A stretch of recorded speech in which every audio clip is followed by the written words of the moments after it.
ज्ञान प्रशिक्षण शिविर 2 दिन धरिक आज आरंभ होथिरे नवागत विधायक मानू विभिन्न आचरण विधि विधानसभार परिचालनागत जो व्यवस्था अच्छी से संक्रांत रे तालीम दिया जाए, तांको प्रशिक्षित करा जाए, जहा फल कि productive outcome from newly elected representatives of Odisha legislative assembly संभव होता है। यह जे प्रथम थर होची ताहा नुह, यह पूर्व स्वाधीनता परथारु प्रत्येक विधानसभा रे ए प्रकार व्यवस्थार परंपरा अच्छी। आपण माने जानती गणतंत्र रे परंपरार एक मर्यादा संपन्न स्थान रही है एवं सबु बेले विधानसभार ए जो ज्ञान प्रशिक्षण शिविर रे दलमत निर्विशेष समस्त दलर विधायक माने उपस्थित रहती, किंतु एथर से परंपरा भंग करिवा एक गणतांत्रिक महापाप करिवा पई जाउचंती विरोधी दलर नेता तथा बिजु जनता दलर मुखिया श्री नवीन पट्टनायक। से वर्तमान घोषणा करुछंती जे सबु दल को लेकिन जो प्रशिक्षण शिविर स्वाधीनतार दीर्घ 77 वर्ष धरिक हेइकरी आसीची सेथिरु निजर विधायक मानकु निवृत्त करिवे एवं शंख भवन रे काले एक प्रशिक्षण शिविर करिवे।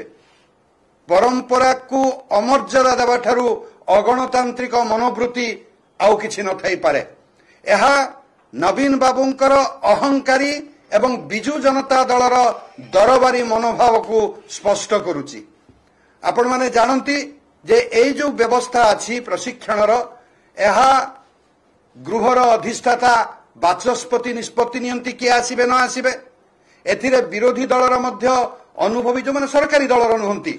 तांकर मध्य अनुभवी विधायक मानक निमंत्रण करा जाए। जो माने विधायक नाहंती किंतु अनुभव अछि तांकु मध्य निमंत्रण करा जाए। एथर मध्य आपण जानती जे नवीन बाबू को निमंत्रण करा जाइछि,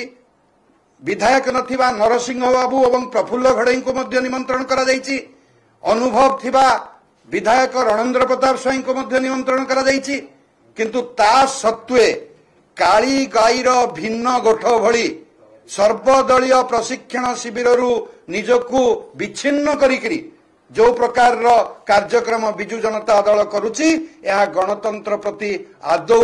समीचीन नुहे। गोटे गणतांत्रिक विधि व्यवस्था रे परंपरा को सम्मान देवार कथा, किंतु से सम्मान देवार जो सामान्यतम इच्छा व अभिप्सा से मुख्य नवीन बाबू निजको निवृत्त करुचंती। मोटे कहवा पई चाहे कांग्रेस दल मध्य समान नौकारे बसिची, तांको भितरे थिबा बिजु जनता दल आउ कांग्रेस मध्यरे थिबा भितरी बुझामणा धीरे धीरे स्पष्ट होबारे लागिची। परंपरा को असम्मानित करिवा, गणतांत्रिक मूल्यबोध को कुठारघात करिवा, ये एक प्रकार तांकर अभ्यास रे परिणत होई जाइछि। आज जो नवागत विधायक माने आसीचंती बिजु जनता दलर, सेमाने हरिवंश नारायण सिंह एवं किरण रिज्जू एमानंक भली दीर्घ अभिज्ञता थिबा सांसद मानक ठारू किछि ज्ञान लाभ करिथान्ते, किभली प्रश्न पचरा जाए, विधानसभार परंपरा को केमिति आगो को निया जाए, विधानसभा परिचालन रे समानकर भूमिका कौन ए संक्रांत रे ज्ञान हासिल करि परथान्ते, किंतु सेथिरु निज दलर विधायक मानकु वंचित करिवा नवीन बाबूंकर नवागत व्यवस्था प्रति नवागत विधायक मानक प्रति एक घृण्य षड्यंत्र व्यतीत किछि नुहे। बिजु जनता दल सबु बेले निजर युवक एवं जो नवागत विधायक मानकु कणठेसा करे, तांको सम्मान दिए नहीं, तांको कौनसी दायित्व दिए नहीं। ए जो प्रकार अच्छी तांकर व्यवस्था, से व्यवस्था आज खूब जनसाधारण निकट में स्पष्ट होइछि। तेणु आज दिन रे आमे महाप्रभु जगन्नाथंक पाखरे प्रार्थना करुचु जे नवीन बाबू को सद्बुद्धि दियंतु, विधानसभार परंपरा एवं ओडिया जातिर जो विधानसभा को जो सम्मान अच्छी, जो गारिमा अच्छी, ताको हनन करी न करिवार सद्बुद्धि से नवीन बाबू को दियंतु। एवं नवीन बाबू मध्य ओडिशार लोक जो भल पाती नहीं, अहंकार को दरबारी शासन को सेथिरे अधिक काल निजको बुड़े की रखिक मशगुल हेबार अभ्यास निजको निवृत्त करंतु। समस्त धन्यवाद।